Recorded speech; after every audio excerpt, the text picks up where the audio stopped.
Hoy, en el ciclo de entrevistas de arquitectura en clave digital, tenemos un caso especial, de esos que a mí me encantan porque tienen que ver con lo que yo llamo arquitectura consciente. Un trabajo muy interesante que tiene que ver con la arquitectura sostenible, con cómo los arquitectos podemos contribuir a que nuestras ciudades sean más saludables, menos contaminantes, con CO2 nulo. Hoy en Arquinómadas hablamos de cómo medir la salud de nuestros edificios, de cómo nuestros proyectos pueden contribuir a ello y cómo hacer una arquitectura mucho más consciente.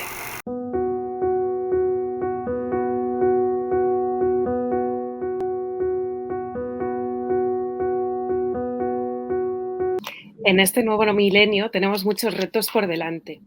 Uno de ellos es el reto de regenerar nuestra forma de construir y de vivir en edificios y ciudades más saludables para las personas y para el planeta. Hoy tenemos como invitado en el ciclo de entrevistas de arquitectura en clave digital a Georgios Dragopoulos, CEO de Commetro. Qué bien que no me he confundido, porque es un poco complicado, ¿no? Bueno, bienvenido al canal de YouTube, Giorgio.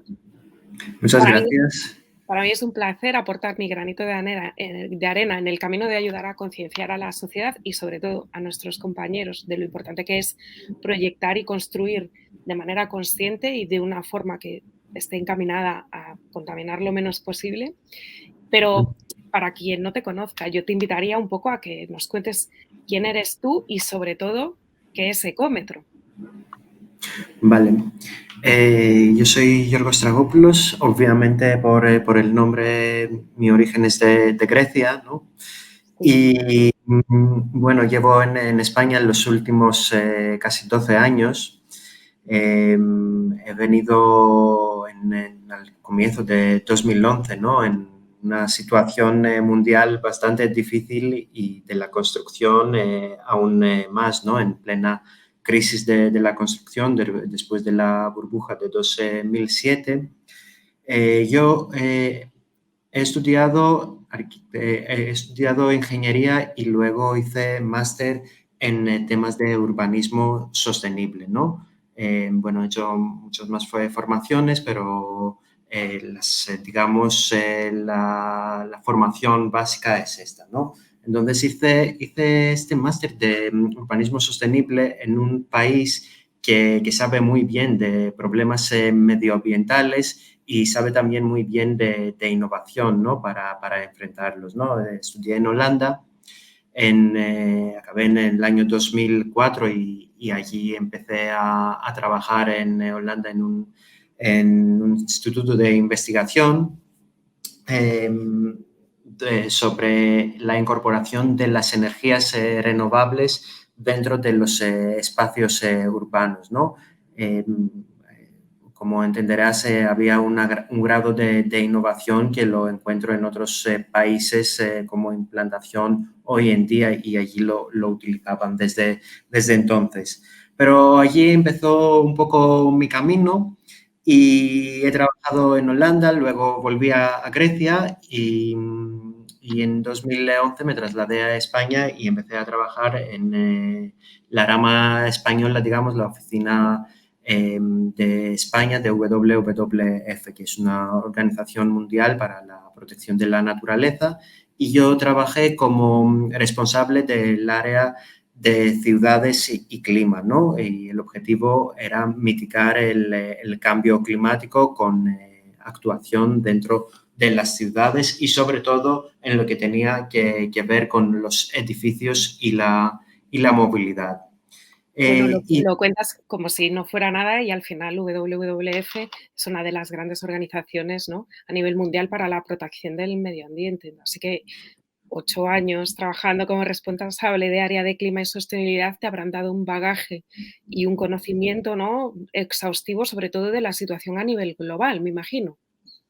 Sí, sobre la situación a nivel global, de hecho, participamos en las negociaciones de la nueva agenda urbana en Quito, donde, o sea, ha sido un gran logro de incorporar dentro del lenguaje la parte de la naturaleza y la necesidad de integrar lo rural con lo urbano y crear estos corredores, digamos, naturales dentro de las ciudades, ¿no? Como medida tanto para mitigar como adaptarse a los cambios climáticos. Y también fui representante de la organización en la ONU, en Sustainable Building Construction and Climate Initiative. Eh, nuestra incidencia a nivel global ha sido bastante importante, ¿no? En todo el tema de la concienciación sobre el cambio climático, los impactos del cambio climático, las implicaciones que tenemos y lo que podemos hacer para reducir estos impactos que van a venir. Ya no podemos evitar el cambio climático, lo que podríamos evitar son los peores efectos, ¿no? Y a nivel nacional también llegué a un momento importante, ¿no? Porque, como he dicho al principio, que el sector de la construcción tenía una crisis importante en aquel momento, después de la burbuja de 2007, y que la única opción de un poco remontar el sector era la rehabilitación de los edificios, ¿no? Y allí nosotros en la organización lo que hicimos es utilizar esta parte para aprovechar, para incentivar la mitigación del cambio climático a través de esta rehabilitación energética ya de los edificios, ¿no? Bueno, y trabajé muchos años con la rehabilitación energética de los edificios para promover esta agenda en España, tanto a nivel europeo tanto como al nivel español, a nivel nacional. Y bueno, en 2018 hablé con Iñaki Alonso, nos encontramos, que es el presidente de Ecómetro. Ya nos conocíamos desde antes y me planteó este reto, ¿no? de ir a Ecómetro e intentar ya promover la agenda de una arquitectura regenerativa y unos espacios urbanos regenerativos desde la parte social y desde la parte medioambiental, que al final son dos caras de la misma moneda. Y aquí estoy en Ecómetro. Ecómetro empezó como una asociación hace ya más de una década con el objetivo de medir y difundir la ecología en la arquitectura. Medir a través de herramientas que se han desarrollado dentro de la asociación, herramientas como la herramienta de análisis de ciclo de vida, como el certificado que ha desarrollado CO2 nulo para edificios totalmente descarbonizados, ¿no? Que hablaremos más adelante sobre estas dos herramientas, y también de herramientas para la concienciación de la ciudadanía, como es Ecómetro Uso Vivienda, que es una herramienta que nosotros lo llamamos máster en la arquitectura en casa, máster de la sostenibilidad en casa, si queréis, que es una herramienta que puede utilizar cada ciudadano sí, simplemente haciendo preguntas y respuestas sobre hábitos que tiene y sobre consumos energéticos que puede tener en casa, y simplemente dándole un resultado, un grado de la sostenibilidad y propuestas de mejora, ¿no? Y también como referencias para poder seguir avanzando y mejorando la sostenibilidad en casa. Esto lo Yo haría hicimos.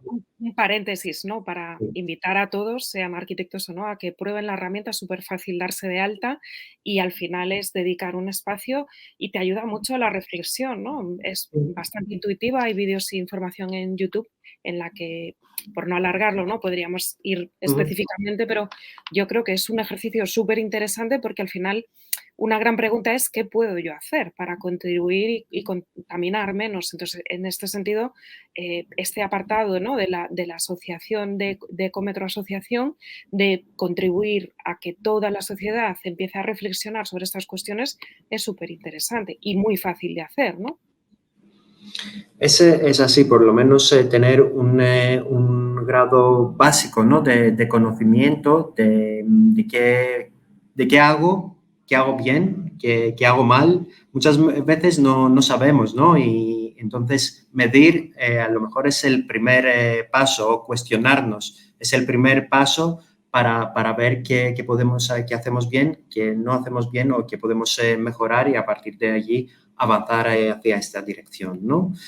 Y también hemos lanzado en 2014 una serie de jornadas online y presenciales que se llaman Ecología en Debate, donde invitábamos técnicos y menos técnicos de diferentes sectores, digamos, de la construcción, para hablar en temas de sostenibilidad, temas de energía, temas de salud, temas de cambio climático, una variedad de temáticas, ¿no? Que nos parecía interesante, cuerdas de tocar y avanzar y poder ofrecer este conocimiento a terceros, ¿no? A gente que estaba en las jornadas y está en las jornadas, y gente que podía ver luego los vídeos y tener una idea de temas concretos, por ejemplo, de qué son los campos electromagnéticos y cómo afectan nuestra salud dentro de las casas, ¿no?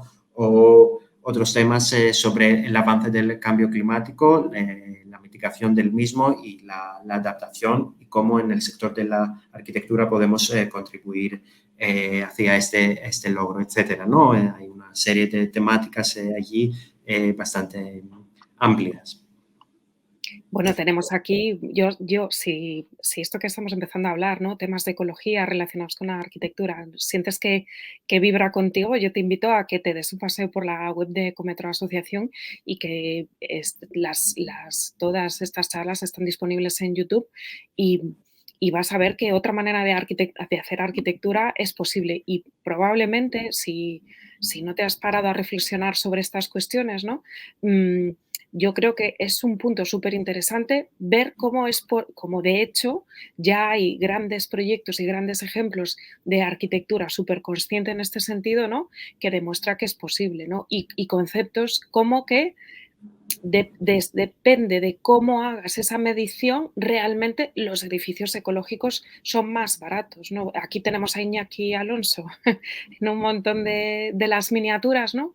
Pero Iñaki Alonso no solo es presidente de Ecometro Asociación, ¿no? Pero también es el director de SAT Arquitectura, que tiene un desarrollo y una trayectoria en este tipo de hacer arquitectura con más de 20 años de experiencia, que es muy interesante. Yo recuerdo que tuve la gran suerte de visitar la obra de Entre Patios cuando estaba en estructura de madera prácticamente, y allí había unos paneles enormes que explicaban por qué los edificios ecológicos son más baratos, ¿no? Porque si o sea, la manera de medir el coste de una obra puede ser solo económico la mera medición económica del coste constructivo, pero si empiezas a meter factores como sostenibilidad, la vida del edificio, me acuerdo muy a menudo con todo lo que está subiendo el coste de la electricidad estos últimos meses, ¿no? Que allí había una proyección de lo barato que iba a suponer vivir en Entre Patios con un coste estimado de la electricidad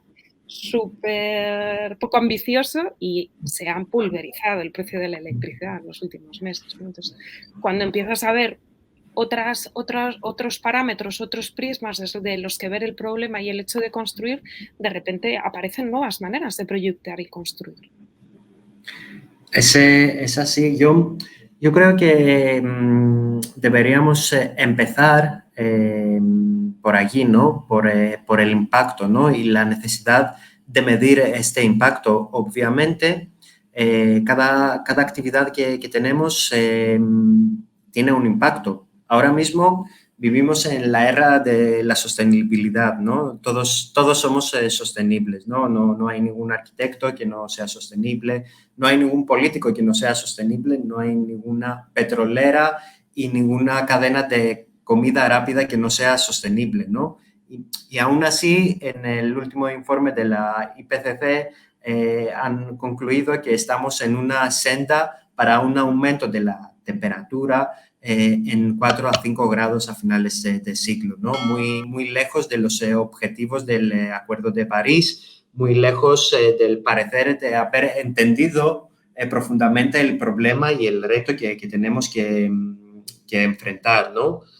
De hecho, el Club de Roma en 1974 ya publicó un informe, los límites del desarrollo, The Limits to Growth, se llamaba, ¿no? Que decía que si seguimos con estos ritmos de contaminación y explotación de los recursos naturales en correlación con el desarrollo de la población mundial, llevaremos al planeta a sus límites dentro de 100 años, ¿no?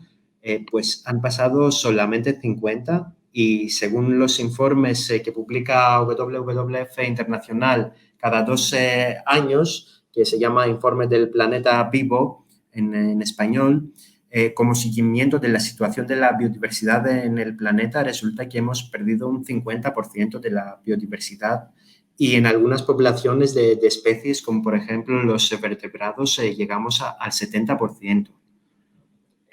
Nos hemos cargado el planeta, básicamente. Eso significa. Y, Así y, que... y sobre todo, perdona que te corto, ¿no? Que el hecho de ser conscientes de que los edificios son los responsables del 40% del gasto energético europeo y que para lograr nuestros objetivos europeos a nivel Europa de descarbonización podemos hacer un montón de cosas nosotros desde el campo de la arquitectura, yo creo que el contribuir a que todos y cada uno de nosotros seamos conscientes de estas cuestiones va a hacer que poco a poco nuestros edificios sean más eficientes y sumen para ir por lo menos contribuyendo a esto que es una realidad, ¿no? La primera cosa, claro, que para ello la primera cosa que tenemos que hacer es medir, ¿no? Medir este impacto. Y en el caso de la construcción sería el impacto de nuestros edificios, pero ya con una visión más circular y a través de procesos homologados y estandarizados, como es el análisis de ciclo de vida, que mide el impacto desde la cuna, o sea, que la extracción de la primera materia prima para hacer los materiales de la construcción, hasta el fin de vida de los edificios después de 50 años, ¿no? Pasando obviamente por el uso del edificio, pero no solo contemplando el uso, ¿no? Sino contemplando muchos más aspectos, porque se ha hecho mucho para reducir el uso, la energía, por ejemplo, en el uso de un edificio, pero todos estos años se ha hecho realmente poco para tener esta visión circular y poder reducir el impacto total del edificio, ¿no? Y aquí entramos un poco con Ecómetro, ¿no? Con las herramientas que tenemos, la herramienta de análisis de ciclo de vida, y decimos, no, tenemos que medir el impacto total del edificio para poder tomar mejores decisiones para reducir este impacto total del edificio. Y no solo medimos la huella de carbono, porque la huella de carbono es el rey de los impactos, pero que en una selva de impactos, ¿no? En un mar de impactos, estamos midiendo 21 impactos medioambientales ahora mismo, los que se definen en la norma UNE, la 15.804, los que son más técnicos seguramente saben de lo que estoy hablando, que esta norma rige, digamos, lo que tiene que ver con las declaraciones ambientales y con el tema de análisis de ciclo de vida, ¿no? Entonces, es como una medición estandarizada que nos da las herramientas estas para poder comparar, medir, comparar y tomar mejores decisiones para minimizar este impacto y decisiones que también están vinculadas con un coste económico, obviamente, ¿no? Bueno, a mí me parece súper interesante, ¿no? Porque ya no es solo que tú certifiques la huella de carbono con la herramienta Ecómetro, ¿no? Sino que estás minimizando, en el momento en que te pones a medir, también estás estableciendo medidas para ver cómo puedes minimizar toda esa, esa huella, ¿no? Y luego a partir de ahí todas esas medidas que tienen que ver con compensar también. A mí lo que me admira, por ejemplo, ¿no? Del, del, del trabajo de SAT es que se mide hasta lo que cuesta la emisión de un camión que trae la madera desde Austria, a lo mejor, ¿no? Y eso lo compensamos. Entonces, hay mucha coherencia en todo el proceso. Entonces, Y bueno, la compensación no es derecho de contaminar, ¿no? Es lo que decimos siempre. La compensación tiene que ser como el último eslabón, ¿no? Cuando ya hemos hecho todo lo que podemos para minimizar este impacto, obviamente somos conscientes que construir un edificio significa un impacto y que por mucho que lo minimicemos, va a haber un impacto siempre, ¿no? Porque estamos alterando algo que tenía otra forma antes, ¿no? Y utilizamos materiales, movemos tierras, excavamos, etcétera, etcétera, ¿no? Entonces va a haber un impacto. El tema es poder minimizar este impacto antes de compensar. Y luego, sí, bueno, hay un debate alrededor de la compensación, ¿no? De las emisiones. Nosotros la vemos como una manera de, cuando no se puede hacer más para minimizar, poder, por ejemplo, contribuir a proyectos que en España serían proyectos de reforestación, ¿no? O sea, proyectos de captación, de captura de dióxido de carbono, que además sean naturales, ¿no? O proyectos de conservación que ayuden a la conservación de hábitats con todo lo que significa esto en una micro y macro escala para la lucha contra el cambio climático y para otros problemas medioambientales, ¿no? Y en este sentido hemos creado el certificado CO2 nulo, ¿no? Que va a este hilo. El primer paso es medir, ¿no? Medir el impacto que va a tener en nuestro edificio, en nuestro proyecto de la edificación en la fase de construcción, ¿no? O sea, durante todo el ciclo de vida, pero en la fase de construcción, sobre todo, porque es la fase que, como decía antes, menos se ha hecho, ¿no? Entonces, medimos el impacto y luego contemplamos una estrategia de minimización de este impacto. ¿Cómo? Cambiando materiales o maneras de construir por otras que tengan un impacto menor, ¿no? Sistemas constructivos que tienen un impacto menor. Y cuando implantamos estas estrategias y ya hacemos una medición en obra ya de cuánto hemos minimizado, tenemos la cantidad final de dióxido de carbono que se ha emitido para esta obra. Esta cantidad, que es el tercer paso, digamos, para la certificación CO2 nulo, la compensamos a través de proyectos que además buscamos que tengan un impacto social, ¿no? Con implicación de las sociedades locales, de las comunidades locales dentro de estas de esas compensaciones, ¿no? Y a partir de allí, todo lo que tiene que ver con el uso del edificio, electrificamos los consumos o pedimos que se electrifiquen los consumos para que no haya combustión in situ, para que no haya calderas de gas, de diésel,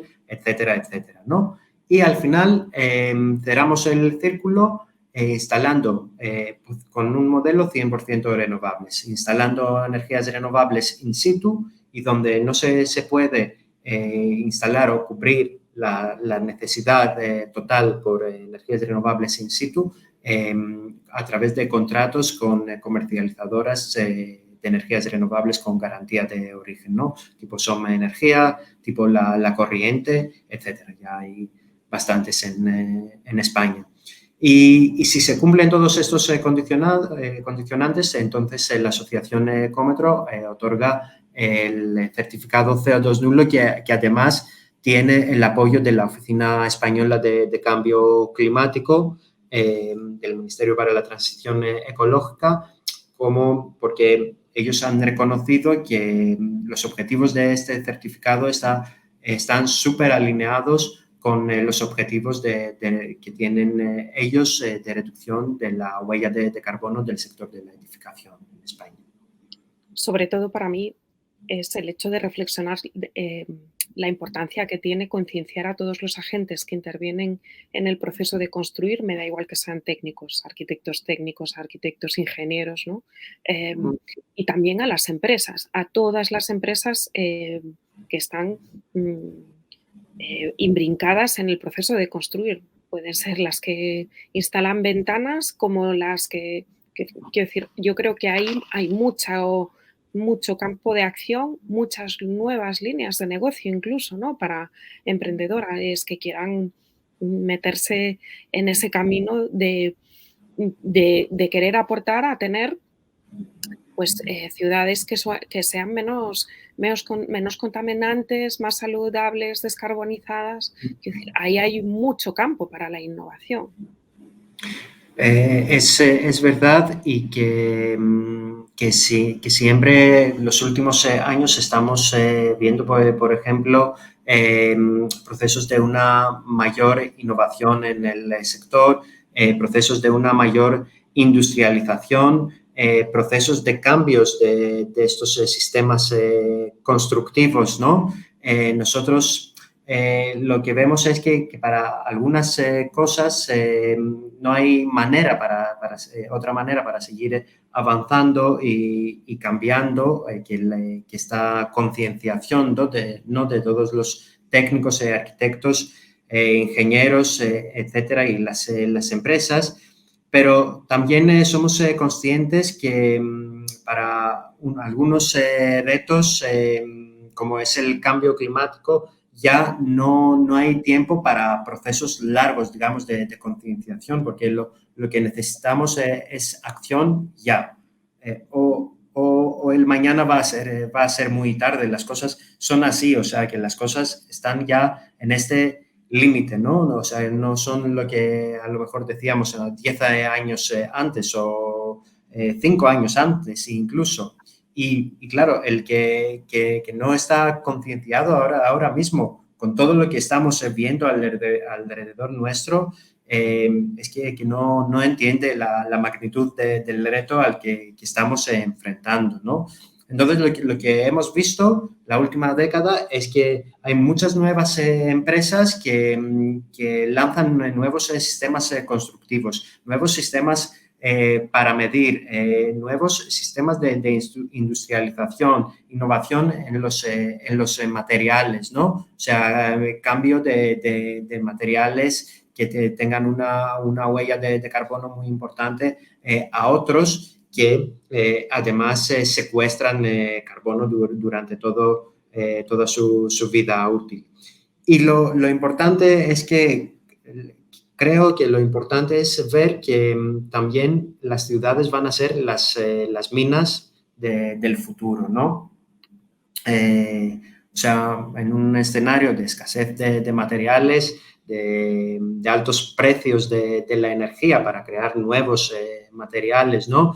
Lo que necesitaremos hacer es considerar como activos todos los materiales que hemos implementado en nuestras ciudades, ¿no? Y recurrir a ellos cuando queremos construir algo nuevo, ¿no? Entonces, de hecho, hay una corriente entera que habla sobre esta valorización de los materiales a futuro, ¿no?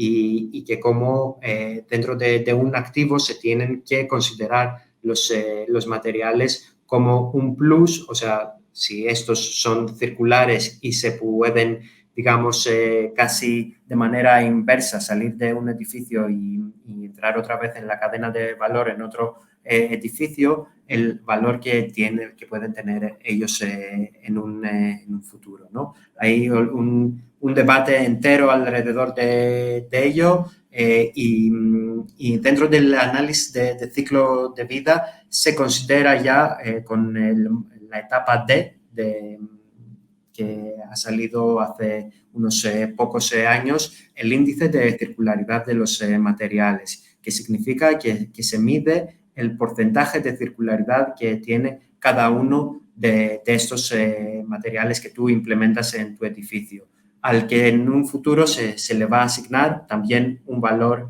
económico por esta circularidad. Nosotros hemos lanzado también un proyecto de formación, un curso de formación para concienciar y para formar los técnicos en el uso del análisis de ciclo de vida, donde empezamos de qué es el análisis de ciclo de vida, porque hay mucha gente en el sector que todavía no sabe qué es el análisis de ciclo de vida.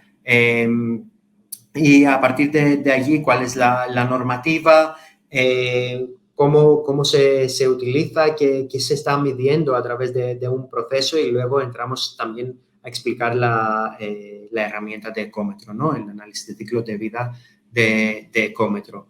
Es un curso bastante completo que lo que te permite luego es poder entrar en la herramienta de ecómetro y saber cómo hacer un análisis de ciclo de vida.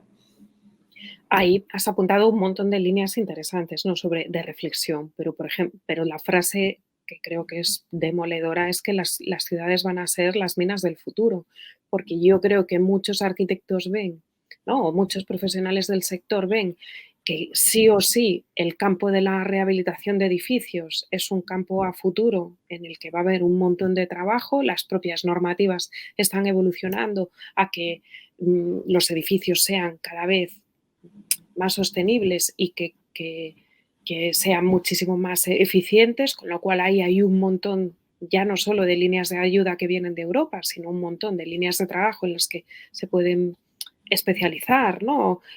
Cualquier profesional, pero ese concepto de la economía circular, que ya hemos tenido también en el canal, algún invitado que hablaba de arquitectura y economía circular, es súper interesante porque muchas veces las escuelas de arquitectura no te forman respecto de estas cosas, ¿no? Y estás muy instalado en una manera de proyectar que es del siglo pasado, del siempre se hizo así. Y realmente hay nuevas maneras y nuevos matices en el concepto de cómo proyecto yo, pensando pues eso, en el ciclo de vida del edificio, si los materiales que incorporo los voy a poder después reciclar en un futuro. Son un montón de cuestiones que en la manera tradicional de proyectar no se tienen en cuenta. A no ser que tú tengas esa sensibilidad ambiental, no las tienes en cuenta y muchas veces es por desconocimiento, ¿no? Entonces yo creo que ahí hay mucho campo de trabajo. ¿Qué le dirías a un chico joven o a una chica que esté terminando la carrera? ¿Tú qué les aconsejarías, por ejemplo? Creo que los profesionales que salen hoy en día de las universidades tienen mucho más conocimiento y herramientas, y que han vivido la cruda realidad de los impactos del cambio climático, ¿no? Y la crisis del sector, que también es crisis de este modelo expansivo, ¿no? De las ciudades del siglo anterior, ¿no? Como parte también del modelo económico expansivo. Y la mayoría sabe que hacer las cosas de otra manera y es la única manera. Lo vemos de todas formas en las movilizaciones por el clima, donde la gente joven de la universidad o incluso antes de la universidad se concentran y manifiestan la lema es nos estáis robando el futuro, que significa que hay un grado de concienciación entre la gente joven bastante alta, ¿no? Y además saben que tienen un reto enorme para enfrentar y problemas que cada vez van a ser más complejos de resolver y que requieren respuestas que no pueden ser tan simples y a lo mejor copiables a otro lado, ¿no? O sea que los problemas de cambio climático varían de país a país e incluso del sitio a sitio, de ciudad a ciudad, ¿no? En Madrid, por ejemplo, en unos 50, menos de 50 años vamos a tener temperaturas de Marrakech, o sea, con veranos, con olas de calor continuas y temperaturas que superan los 40 y 45 grados. Entonces, esto es un reto importante para la arquitectura, ¿no? Y lo que ves hoy en día, después de 20 años, no va a ser lo mismo. Y cuando proyectamos en un edificio, lo proyectamos a 50 años. Entonces, son como escenarios complejos que requieren herramientas, el conocimiento de herramientas de cálculos complejos. De todas formas, la sostenibilidad, la ecología son términos bastante complejos. Pero yo creo que lo más importante es poder saber cómo enfrentar, cómo tener a tu disposición toda la información necesaria para poder tomar las decisiones que ya solucionan problemas no solo en la época en la que vives, sino también en un horizonte de 50 años, ¿no? Genial. ¿Y cómo ves entonces el sector de la construcción y el ámbito de la arquitectura sostenible? El sector de la construcción necesita una transformación ya. Tenemos que acostumbrarnos que en España y en Europa los próximos años vamos a rehabilitar mucho más que construir, ¿no? Este modelo de construcción de nuevos edificios, nuevas viviendas, creo que se ha acabado, ¿no? Además, vamos a tener que rehabilitar si queremos llegar a los objetivos de descarbonización que nos marcan para el 2050. Pero también necesitamos una mayor intensidad en digitalización, una mayor intensidad en industrialización dentro del sector y saber cómo utilizar las herramientas que se nos ofrecen para poder avanzar hacia estos retos de la descarbonización, pero de manera circular, ¿no? Porque si o va a ser circular o no va a poder ser. Y por lo que me preguntas sobre la arquitectura sostenible, yo creo que sobre todo sería hablar sobre arquitectura regenerativa, ¿no? Ya no hablamos sobre una parte, ¿no? que sería el medio ambiente, sino estamos hablando sobre partes, sobre temáticas interconectadas, ¿no? Como es el medio ambiente, la sociedad, la economía, y todo está interconectado. Entonces, lo que tenemos que tratar de hacer es una arquitectura regenerativa que recoja y mide y evalúa los problemas medioambientales con los problemas sociales, con los problemas económicos. Por ejemplo, sabemos que en Europa 50 millones de personas viven en pobreza energética, solo en Europa. O sea, esto es un reto, o sea, inimaginable.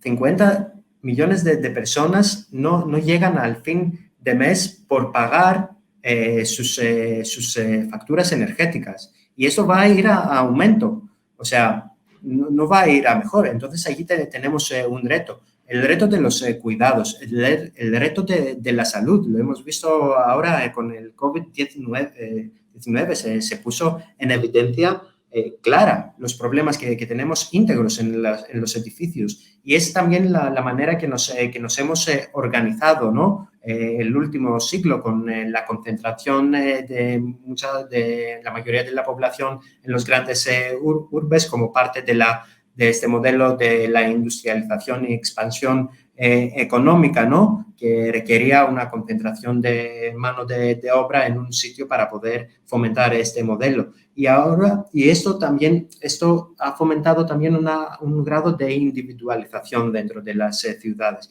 Pues ahora tenemos que repensar este modelo, ¿no? Y generar los edificios que sean para el medio ambiente, que sean autoproductores de energía y que también tengan espacios comunes, ¿no?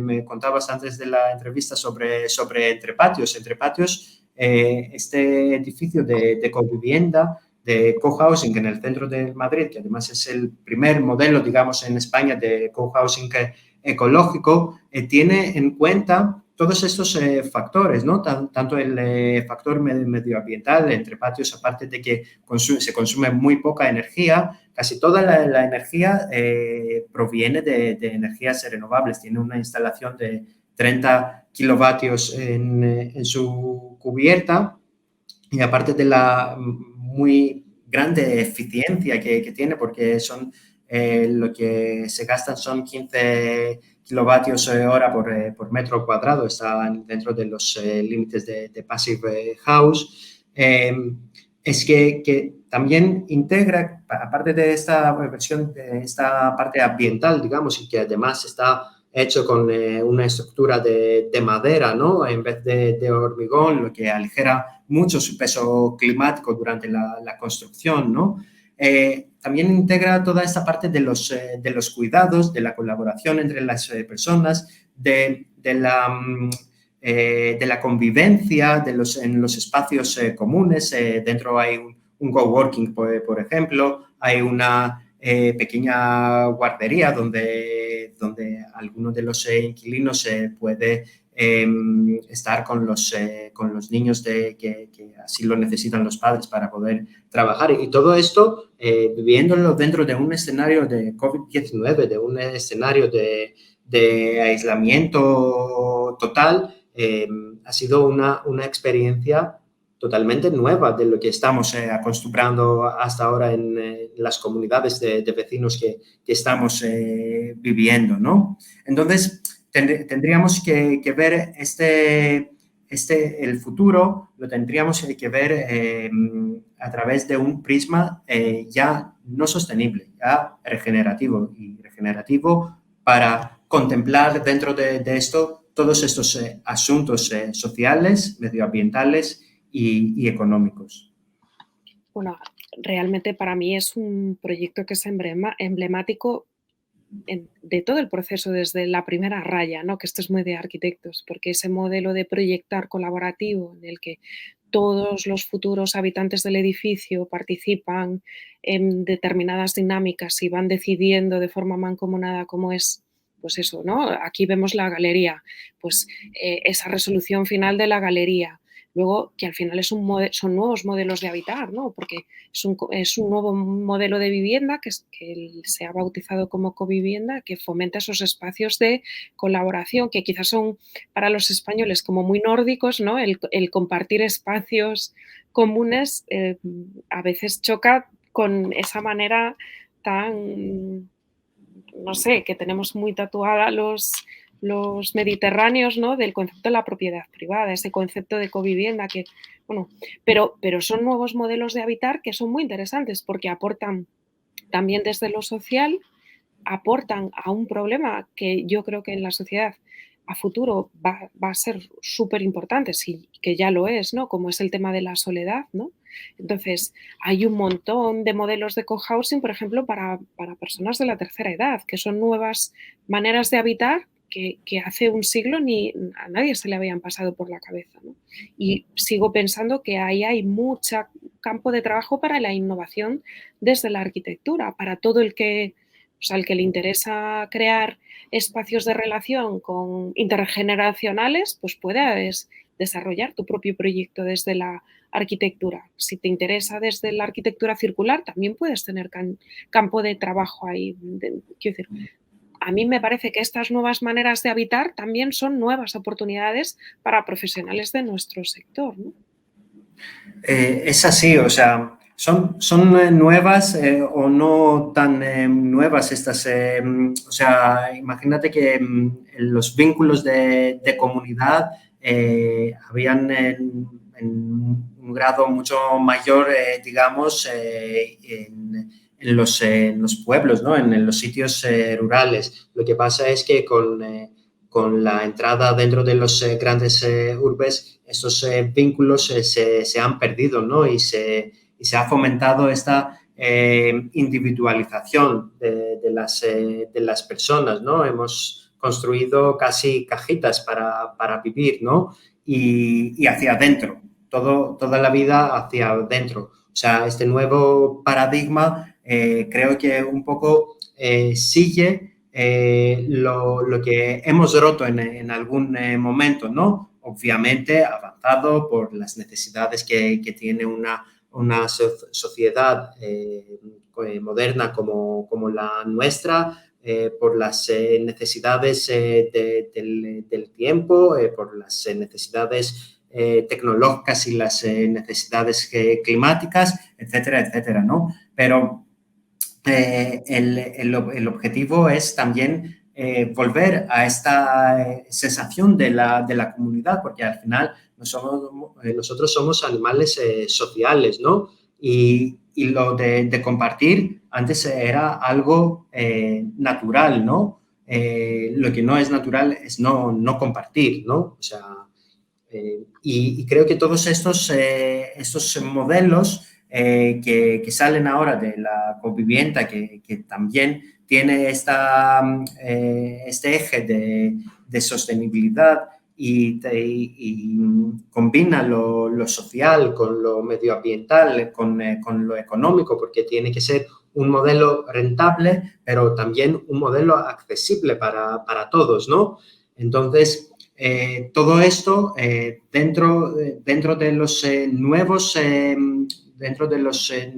modelos, digamos, de edificios, sale a la vista, ¿no? O sea, sale a la vista la necesidad palpante que tenemos para esto. Y tanto como has dicho tú, que tanto para los mayores de edad que dicen, mira, que nosotros nos queremos organizar en un edificio y que uno cuida al otro, que uno acompaña al otro y que tenemos los cuidados que necesitamos para poder vivir los últimos años de nuestra vida con una calidad importante, ¿no? En vez de estar en un apartamento, nosotros solos, que nadie nos visita, que nadie nos habla, poder tener sociedad. O sea que hay casos hoy en día en casas, en edificios, que una persona mayor de edad vive en un quinto sin ascensor, por ejemplo. Esta persona no baja ni a la calle, ¿no? Y si alguien va, porque luego no puede subir ni bajar las escaleras. Y si alguien no va a visitar, no ve a nadie.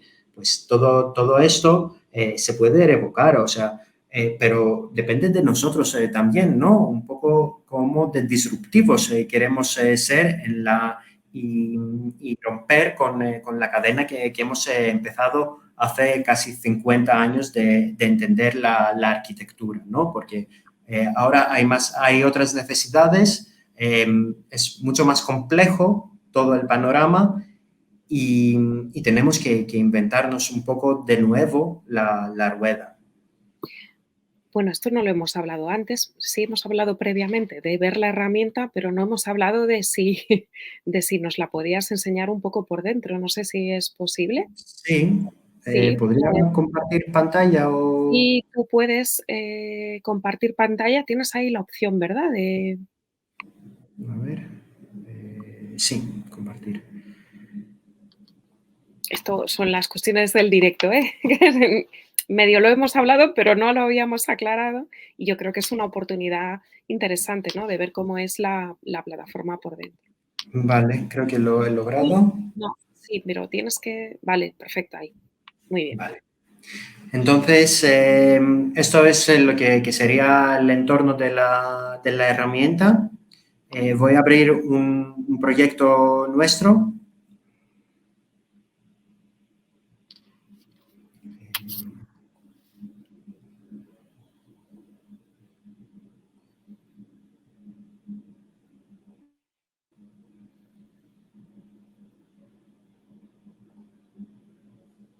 Vale, esto es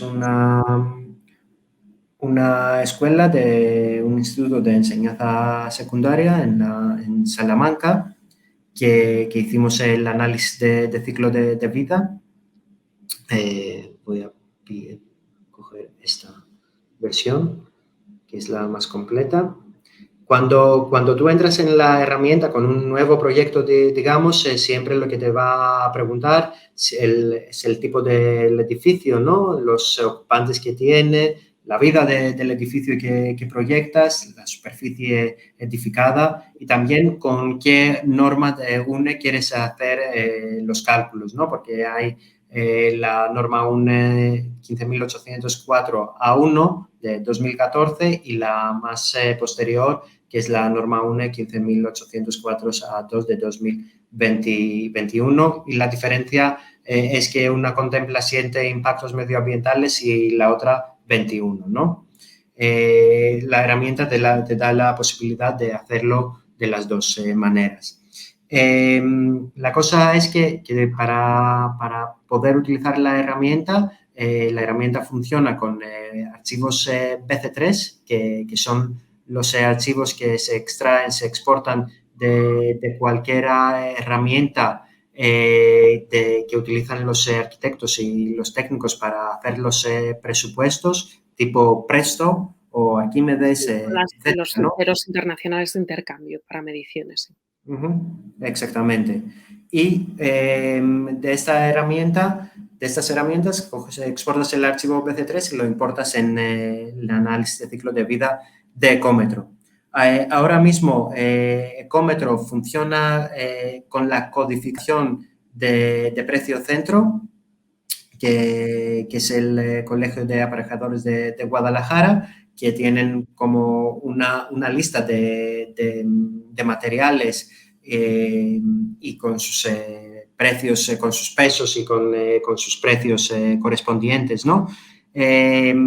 Y la herramienta de Ecómetro es capaz de leer estos presupuestos, esta codificación, y unir esta codificación con impactos medioambientales que está absorbiendo de la base OpenDAP que ha desarrollado el Instituto Eduardo Torroja en colaboración con la asociación Ecómetro.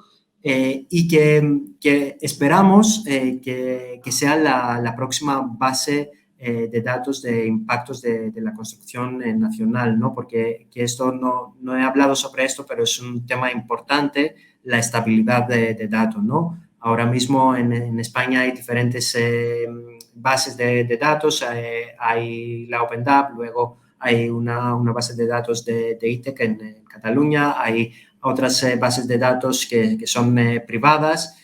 Para nosotros lo importante es poder tener estabilidad de datos, o sea, que todos midamos lo mismo, ¿no? Con las mismas características y con los mismos indicadores, ¿no? Para poder tener datos comparables, ¿no? Y luego siempre hay posibilidad de mejorar, ¿no? Pero lo importante es poder tener la capacidad de comparar, ¿no?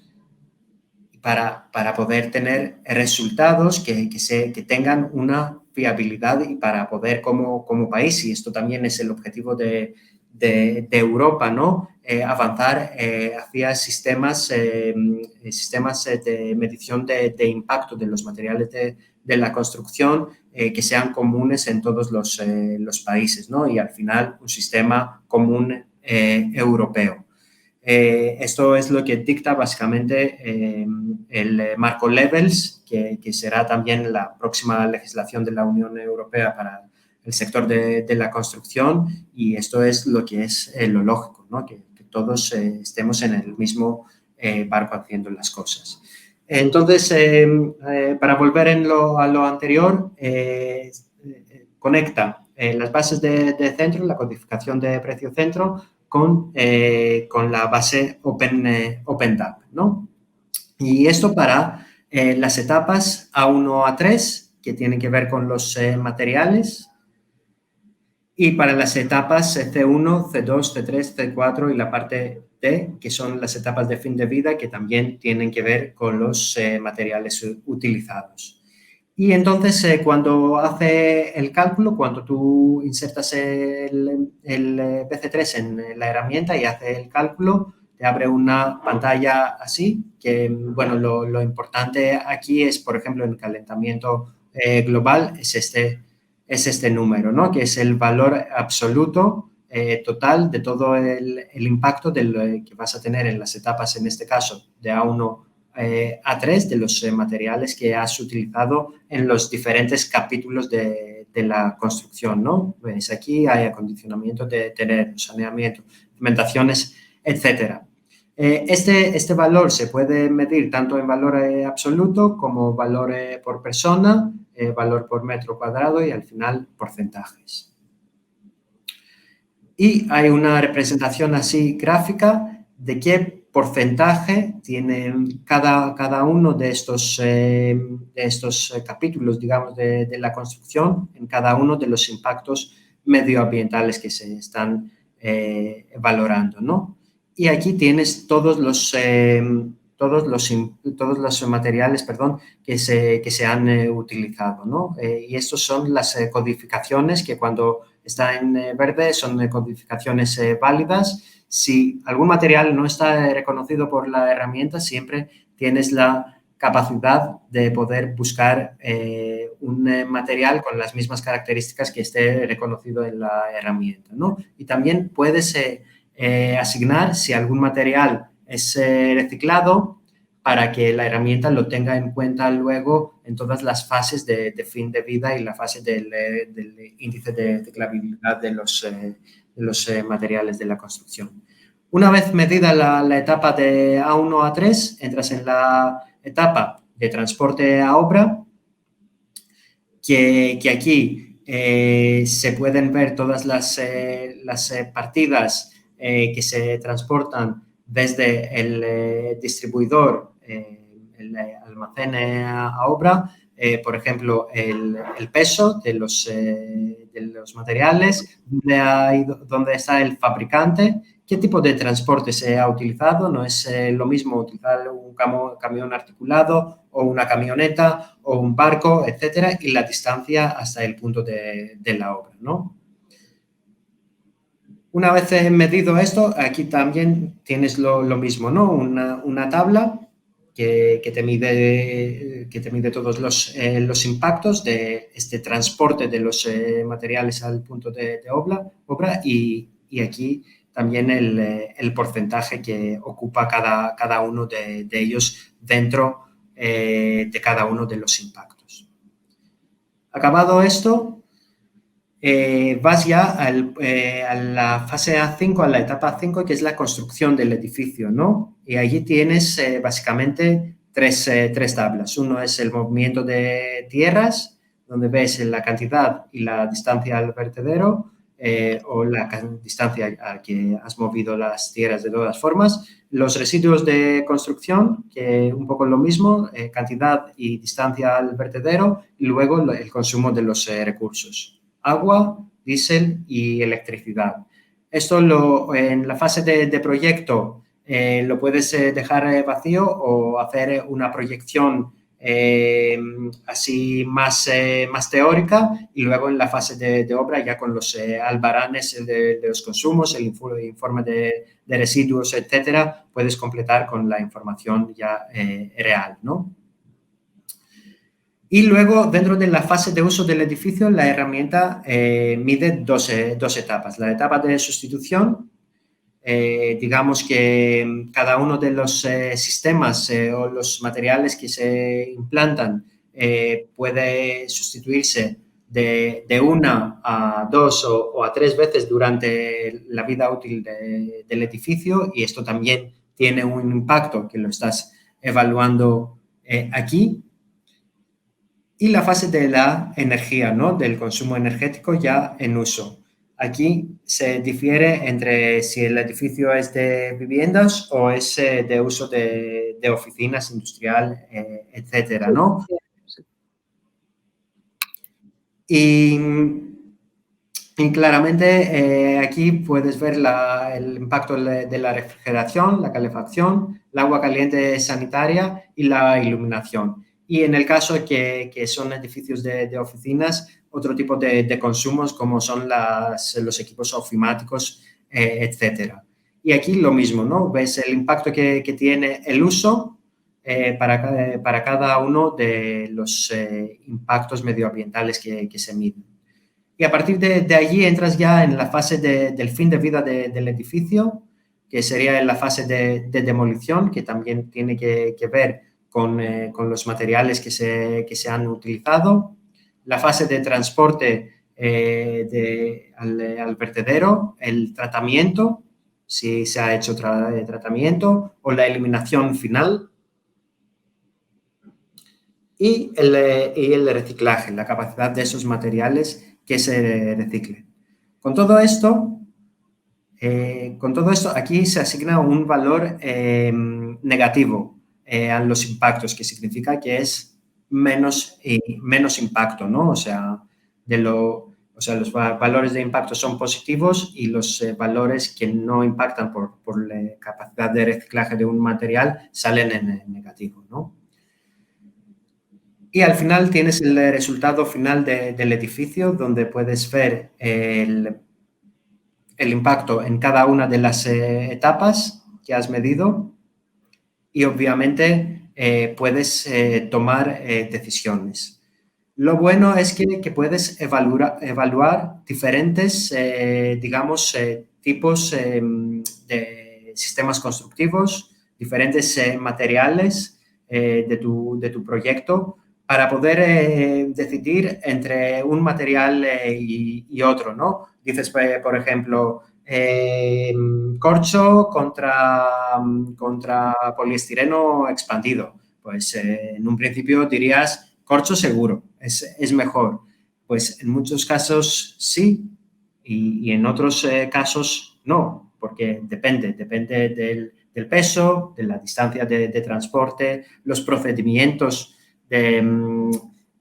para hacer cada uno de los materiales, etcétera, etcétera, ¿no? Entonces, en todo depende. Por eso decimos que la sostenibilidad es algo compleja, ¿no? La ecología es compleja y lo que en un primer instante podemos valorar como algo mejor que otro por temas de percepciones personales, ¿no? Midiéndolo, vemos que en algunos casos puede que no sea así, ¿no? Esta es la herramienta, así en breves, con una breve explicación. Bueno, súper interesante. Al final nos has dado un paseo rápido. Obviamente, bueno, tenéis un curso, antes hemos compartido la entrada, ¿no? En la que sí te interesa un poco este camino, ¿no? De todo lo que tiene que ver con incorporar cuestiones de ecología y sostenibilidad a tu manera de hacer arquitectura, pues seguro que el curso Decir simplemente que el análisis de ciclo de vida es un paso indispensable para todos los certificados de sostenibilidad, tanto PRIAM como LEED, como Verde, que son los que más se utilizan, los primeros dos mundialmente y el otro a nivel nacional. Dan puntos por el análisis de ciclo de vida y que Ecómetro obviamente está homologado para las tres herramientas, ¿no? Para dar puntos adicionales por la medición de impacto con el procedimiento de análisis de ciclo de vida. Bueno, decir por si acaso hay dudas que yo no me llevo nada. Quiero decir, yo he invitado a Georgios porque me apetecía dar a conocer la actividad de la asociación, que yo conozco desde hace bastante tiempo, y porque me parece que ese camino, eso está como muy alineado con mis valores, ¿no? Ese camino de arquitectura y sostenibilidad, pues yo desde mi grano de arena, que es más a lo mejor dar a conocer y aportar desde la comunicación la existencia de estas cosas, pues a mí me apetecía mucho invitar a Georgios para que nos contara todo eso, ¿no? No solo todo lo que tiene que ver con la actividad de la asociación, que es muy de divulgación, sino también la parte de la herramienta, que es un gran apoyo y yo creo para el trabajo de muchos compañeros, ¿no?